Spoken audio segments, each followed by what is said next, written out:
Ia malie upolo ngutu ma mawhauwhaunga o mātou loto I lau whawhauwhaunga lo mātou atua. O lo mātou papa malena te tongi ola ina I mātou. Amene. Mo se matua e teuteuina I tātou mai le tusi sa Teuteuina. Ai le vangalia Mareko I lonu tāu mua. Whai mua o atu I le whai upo e se furuma le 5. Wau fia whaona ngā ina se vaenga o le whai upo e 3. I nā teuteu ia outou le ala o le ali. Ia whasa sao o nala. I nā teuteu ia outou le ala o le ali. Ia whasa sao o nala. Prepare the way for the Lord's coming. And clear the road for him. O le manatu autu o le vaiaso le nei o lo wha upu ina e wha pea teuteu ina o le ala. Teuteu ina o le ala. Lua vaiaso lo wha o ngā ina ai ia se vaenga o le tusi o Mareko. Vaiaso le nei ma le vaiaso o lumanai. E o mai ei tusi whaitau mo aso taitasi. O le amatanga lea o le whaonga ina o le tusi o Mareko e le tusi whaitau aso. Ma o lo vai le tusi o Mareko I tutonu o le tausanga atoa. O le lua vai aso la le nei o lo a ngai atu mai le mtau moe o atu le mtau poe wha. O le vai aso le nei ma le tau pu 5 o atu mtau poe 8. O lo vai la le tusi o Mareko e le tusi whaitau aso I vaenga I tonu o le tausanga atoa. Sa o whamatala ina I se tasi o au raunga I lima mau te le atu sa whao ngā ai le tusi o Ioane. Ma whao ngā ai le whai upu mua le tusi o Ioane sa I le amatanga le upu, sa I le atua le upu o le atua fo I le upu. Sa o whamatala ina ai. O le ngā ruenga tusi tala ia E toa wha o mātai o ma Mareko ma Luka ma Ioane. O lo lato tau ma whai e tali ia le fesili po ai Jesu.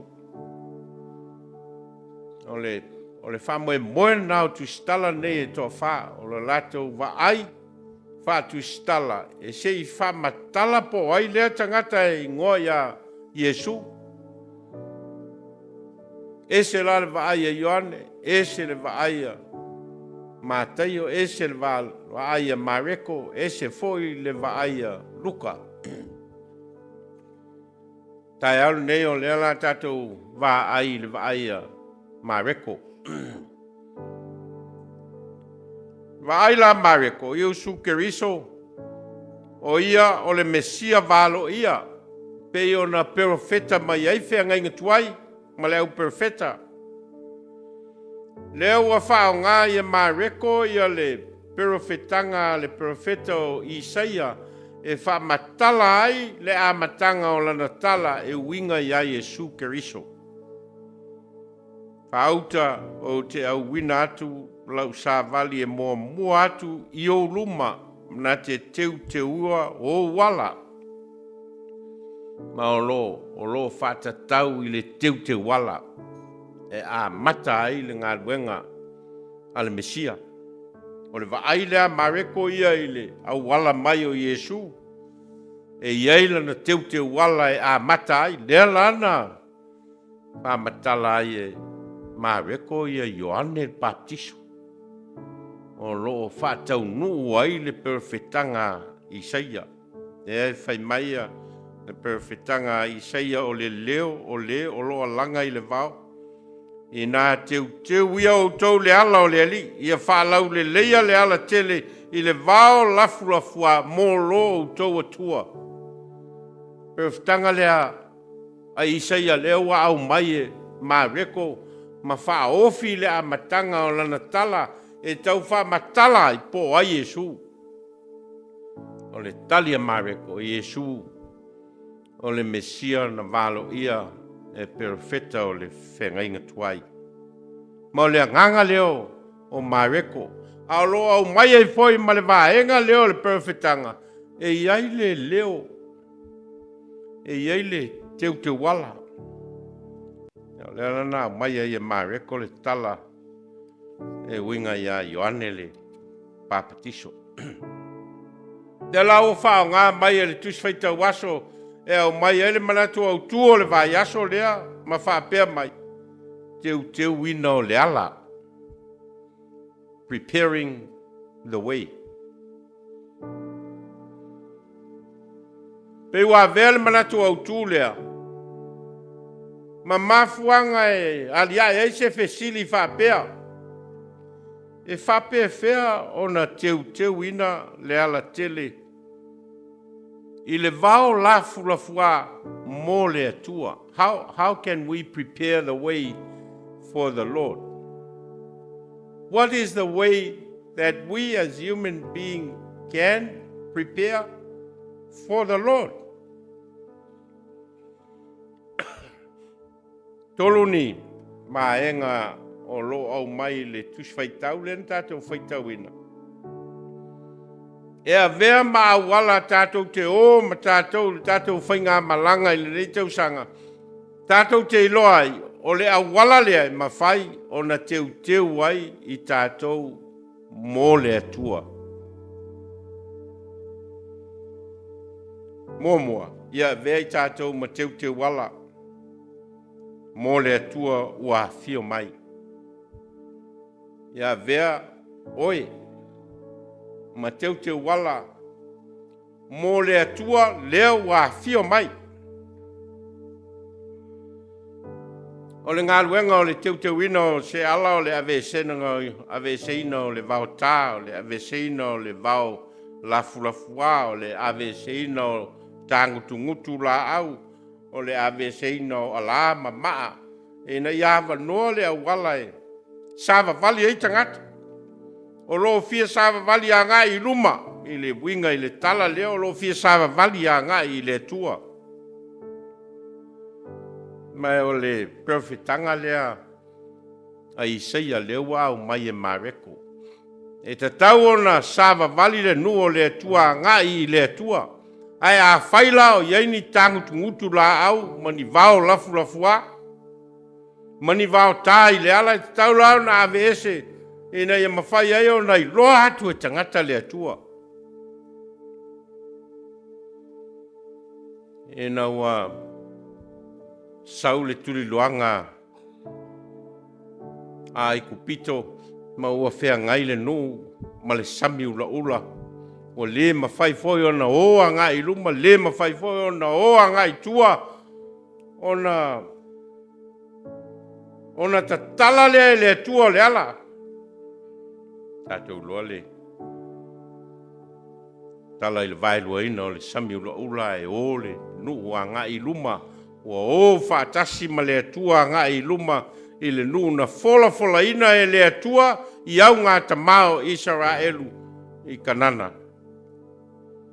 O le ngā ruenga lea o le wha lau le lei ina ma le teuteu wina o le ala o lo manino le lei tala o le whengainga tuai.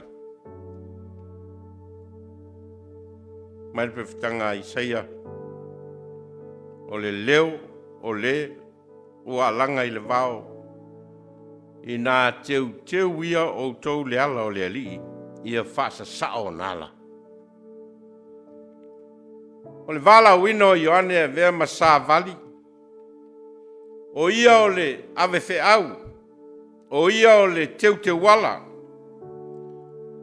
O ia na te tau ma whai a ve ese le lau leanga o le awala. Mō le a whio mai o le Mesia.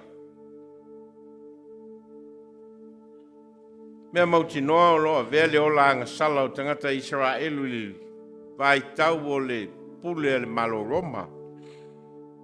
Ma mea whapa ia mata i le finangalo le atua. O lea na vea ai le wheau a Ioane le papatiso o le wheau o le Salamo. Wheau o ngā te tonu lava lea a Ioane le papatiso o le Salamo. I nā salamo ia outou. Ma teuteu le ala o le ali. O le whiau lea. E ala ona mo moli le whiau o le salamo o na olo ola tangata I le ola anga sala. Ma vea ai le papiti soina o tangata I le vai o le tana. Ma ala e whai loa ai fo linga vai o le wha ma mai ina o tangata.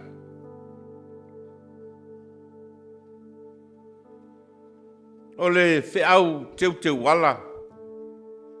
E leo se whiau na ngata ina wa uma le ngā luenga a Ioane le baptiso. O lo manao mia pea le ngā luenga teuteu wala I so se vai tau o le olanga. Ma so se au ngā tūpulanga. E o mai lava I ai tātou I le vai tau le nei. O lo manao mia pea le ngā luenga teuteu wala. Tiu te tau awe leo tātou umalava o tangata kerisiano o le tau mawhai e teuteu le ala mō tangata o wale a fio mai o le ali whaola. O le fisilio le ala mea lai o te tau pea o na whaawau e tātou le ngā ruenga teuteu wala le ngā ruenga teuteu wala Ioane Baptiso. Le ala mea lai o na tātou whai. Lau o umau na whai e Ioane Baptiso. E alana tau na whai. O lo ola pēr tangata I le ola angasala. O lo tupu pēr le ola angasala o tangata ma le ola furitua o tangata I le atua. Ma e manao mia I pēr le Teuteuina ma le whale leia o le ala mo le ali. O lo tupu I tono o tātou wainga o lo tupu o langa o tātou whanau. O lo tupu I te tono o tātou sio manga. Whalonga atu I sa moa I tala ave mai o tala o lau whanua. So solo al mea le whala au ona ia. O lava I malu o le malo, lau a fia ai le whale tonu lea. Ma wo ina whaonga ina e tangata o lo lātou whātaua le whala au o ona whānau. Lātou te whātau ina e le whala au o ona. Tātou whalongo atu I le sawa ina o tinama whanau. Tātou whalongo atu le pule le umai tu tono o a inga I whanau teinem whanau tamai tai tono o a inga manu. O tu a inga mionga ia. Ma mionga pa a whapea. O lo wha lia I pele mana o mio le ngā ruenga teuteu wala leana whai e Ioane le Baptiso I to tono o tātou a inga ma to tono o tātou nuu ma to tono e kalesia.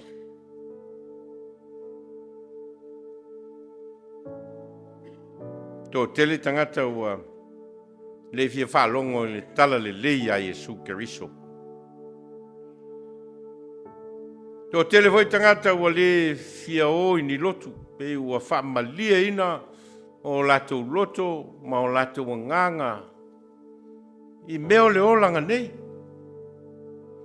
Ma ua le ai foi se sa I linga o le ola whale nganga.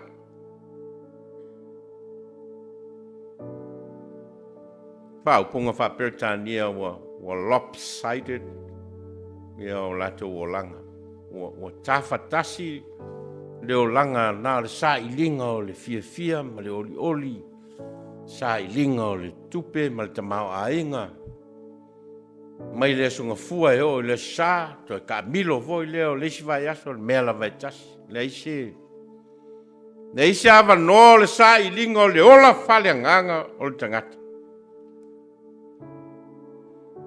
To inga soifuanga ia le nā lia e ai ia le ngā ruenga Ioane Baptiso se I teuteu le ala o le ali.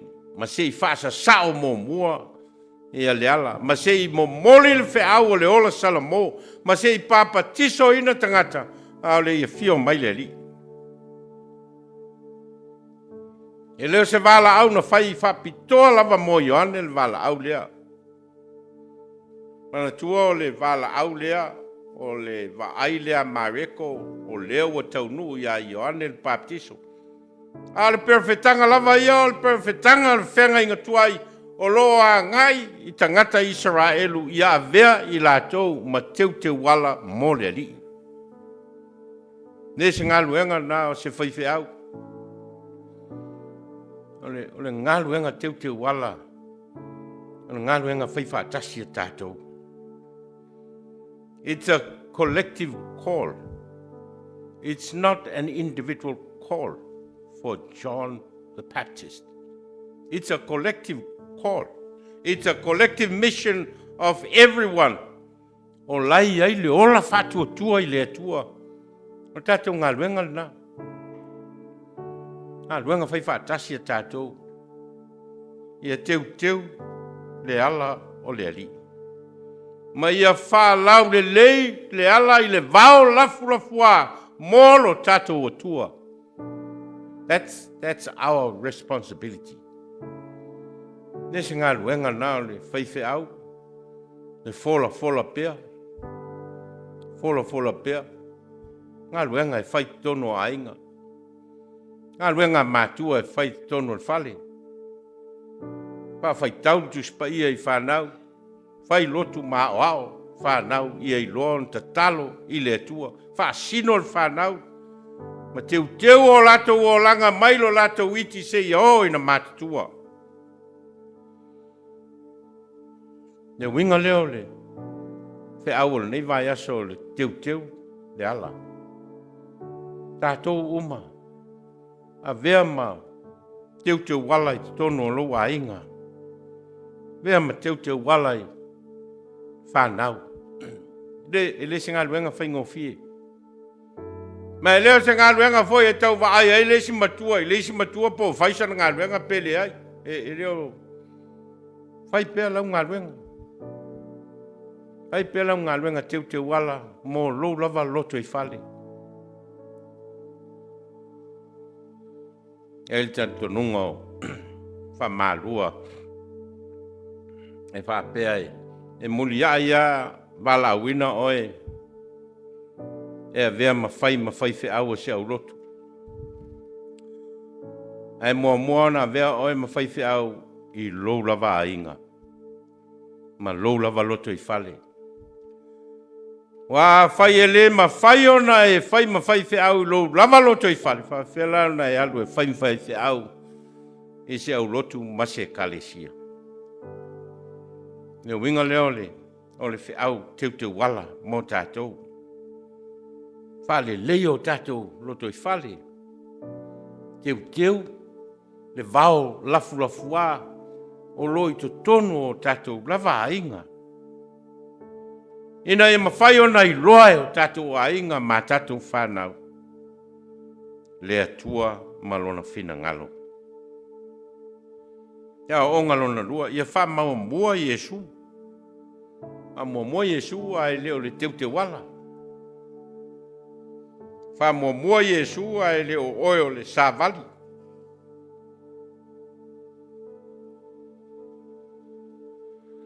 Lo manino i le wha tino ino le ngaluenga i Ioane.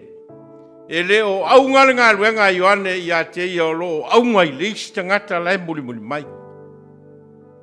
E mai Ioane o lo muli mai. Le tasi e sirisiri o ia i a tau.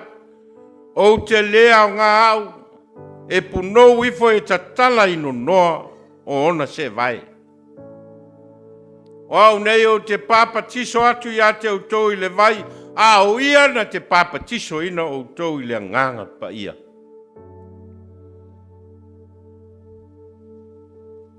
Pauan ngā nuenga a Ioane whai o teuteu o le ala.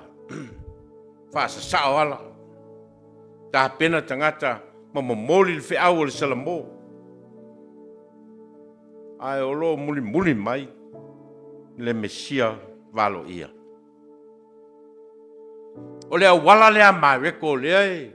O lea na whawhei loa i ai Iesu Keriso i le whainga o lantala. Wha mua mai o ane le baptiso. fai ma le baptisonga o Iesu. A fio i fo le nganga pa ia fai mau o masai le langi. O na sau leo le siu fofonga mai le langi. O lo wata li pele oe. O te fia ia te oe. O le whaofi ina mai le Mareko o le tala e winga ia Iesu Keriso. Na matai le pero fetanga al profeta o Isaia. So ai ma le Autu mo molia Ioane le baptiso. So ai ma le baptiso ino Iesu ma le au na au mai le langi. O lo wata li pele oe. O te fia ia te oe. A wala lea a Mareko o lo tali el fesili lea o ai Iesu. O Iesu i le vaai a Mareko o ia o le Mesia valo ia le perfeta o le whenga intuai. O ia e a fio mai ma le nganga o le atua. O ia foi o le alo pele o le atua. O wala lea Mareko e whamatala ai po a Iesu.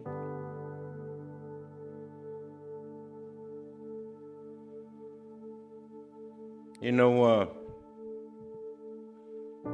know, ta pena e mose ia le nuo Israelu mo le urufale i te tonu o Kanana. Mana avea ai le au lea i tangata Israelu ia e alofa atu i le li lo atua ma lo loto atoa ma lo nganga atoa ma lo malosi atoa.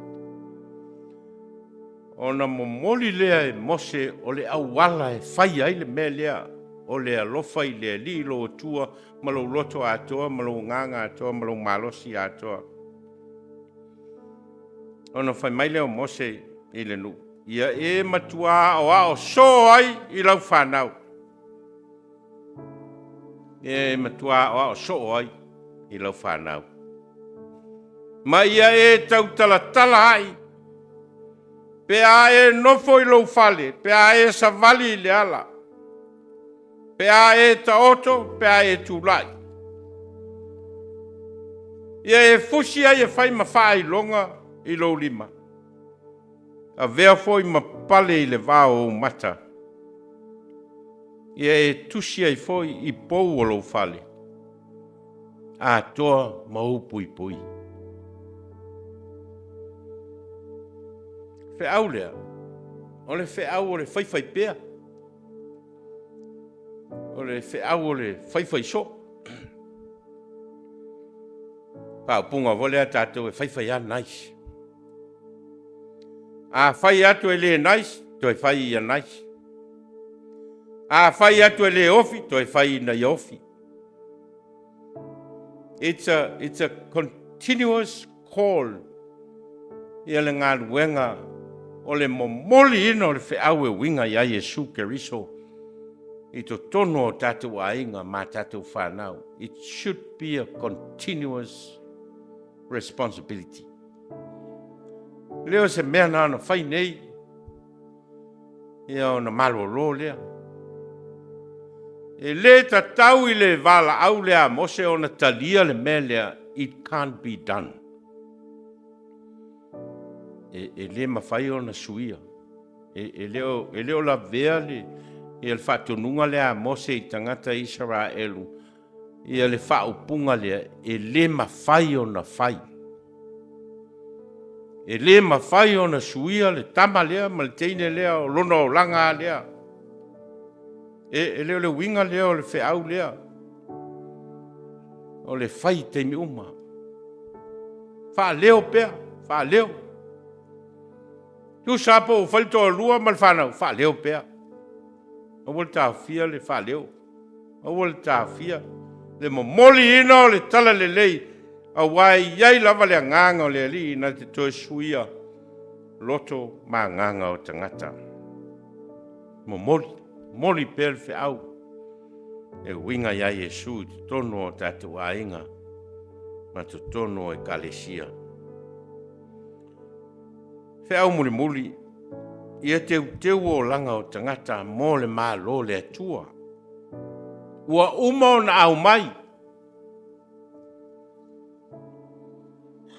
Te leo tātou e manatu o malo le atua lai o I se mea mamau a whato a maua pe a oti. E an wha alu le tono o malo le atua. E le ai. E leo le. E leo le whamatala ina na e tuspa ia o le malo le atua. Mai whitalai ngā Iesu o mai o na pō. Wa lata mai le malo le atua I nā salamo ia mwhatua tua I le tala le lei. O le fio mai o Iesu Keriso. O le au mainga o le malo le atua I le lolangi. O mea umana whai ai Iesu ma le awala na ia momoli ai. E o lava I lona maliu. O le momoli ina maile na o le malo. O le whai loa mai na o le atua I le lolangi. O ia o le Emanuelu o le atua wa ia te tātou. O ana whetalainga, ma ana wha malolonga. O mea na ia whaia e o lava I lona wha sata roina ma lona to e soifua manu malo. O le malona o le atua wa au mai I le lolangi. A whaia e eise isi malo I tu atu. Tu pe le fina ngalo le atua. A o lea wa ia tātou. Le malo. The kingdom of God is here. Na fio mai Yesu ma au mai le malo. E lei tu ua le malo I o e fio mai na o ia. O lea na fio mai ma au mai le malo. O mai ona po o lata mai le malo le atua. Ta lenga le a Yesu o lo fa o mai e fai upo ia na. Tātou Teuteuina. Whetalai Iesu au nei le ala ma le upumoni ma le ola. E lea watu lava se tasi il tamape a le ui mai a tau.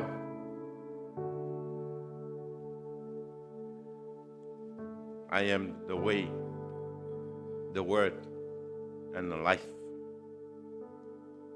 No one goes to the Father but through me. Ma ole whasinonga leo tātou. Ole vaai lea ile malo le teiminei. Ole vaai nei loa e Paulo. Ngā lai ona tusi atu Paulo I le kalesia I Kalatia. Ma whaapea atu ana upu ua whaasa tauro ina whaatasi I maua makeriso. O te leo toi ola, ao keriso lo ola I to tonu ia tau. O le ola foi o lo wola I le tino nei, now, in the present time. O te ola I lava I whatu tua I le alo le tua. O le nā lofa mai ia tau, ma fōa ina mai o ia e ia mo au. E leo tala noa Paulo I se mea o I mamao atu I tua. O lo tala noa Paulo I le malo le atua na au mai e Yesu Keriso ma whaalia I lona maliu ma lona toi soifua manu malo. A whaasa tauro ina o tātou tangata whaatasi ma Keriso. Tātou maua leo leola lea. Maua leo leola lea. Le toi whaatali eis tangata a mea a pēsei. Se yo woti na I loa lea po. Ia po le toi ngā whaupunga fo lea e. Whai nei mea tātou atu lunga. E reise mea. If you believe that there is something there, then ol fina ngalo le atua na. But it's already here. It's already here. E loa I le amio o le tangata. E loi langona ma mawhauwhaunga e whai e tangata. Are you reflecting God? Are you a member of God's kingdom here? Oi nai ma whai ai ona tupule me lele. Whai ai le upo Paulo. E leo toi ola au keriso lo ola I tonu I a tau. Whaalinga leo le soifua le tangata I le malo le atua. A whai o isi mea I tua atu. Mea nā tau le atua. Malana wha masinonga o loutou soifua ma o tātou ola. But the kingdom of God is already here. Nā whio mai Yesu Keriso, ma mai le mālo le atua I le lolangi. Te o tātou tālo. Mātou whalongolongo I no whetalai mai mau e lui tauina foi mātou ma o mātou wola. Mal whao ngā ina o mātou wola ina ia teuteuina I mātou mō lau whio. Teuteuina o mātou wola whale tino, whale mawhauwhau, a ia silion teuteuina o mātou nganga mō lau whio. Ma ia tangia I o mātou wola, lo mātou awai lo malo, nei malenu mana. A wa whio mai lo lava alo pele, ma au mai lo malo I le laulangi.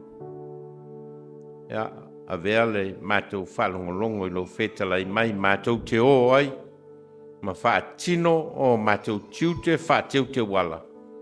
I o mātou ainga ma mātou ngā luenga ma mātou waonga. E o lava I tutono lau kalesia, wa o mātou te talo e alai lo swafa Yesu. Amen.